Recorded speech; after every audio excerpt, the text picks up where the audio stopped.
ये जो कखार गछ गुड़ाक देखुंत एगुड़ाक आम प्रपर भाव में मंजी पोतिकी गछ उठिनी आमर जो परिबा गुड़ाक रोषे पे आसे से परिबा गुड़ाक चोपा गुड़ाक मुझे कौन करें आणिक ये गछ गुड़ाक दे दिए जहाँफल कि से सार मिलଯିव आ बहुत भल भाव में ग्रो करें से भितर कि मंजी गुड़ाक रहीकि गछ गुड़ाक उठी जाइए। तो ये देखिपे केते सुंदर सुंदर छोट छोट गछ गुड़ाक होगुड़ाक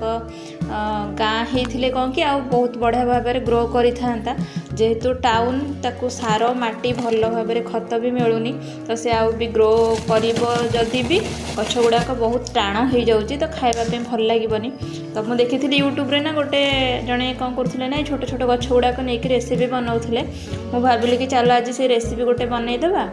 सुंदर सुंदर गछ गुड़ाक भी होती। तो ये तले भी देखिपे कि मंजी गुड़ाक पड़ी तले भी गछ उठी जाइए। समस्ते जानी कि ना कखारु डंक आउ कखारूर पत्र भी देहपाई बहुत भल सेटा खाइबा द्वारा आम देह को बहुत भल प्रोटीन ही मिले। तो जदि भी आपणकर बाड़ी रे एमती किसी गछ होउची तो आपण से गुड़ाक किसी नष्ट न करिकि तार डंक आउ पत्र नहीं कि रेसिपी बनईकि खातु। जदि आपको फुल रेसिपी दरकार तो मते कमेंट करदेवे कमेंट बॉक्स रे तो मो रेसिपी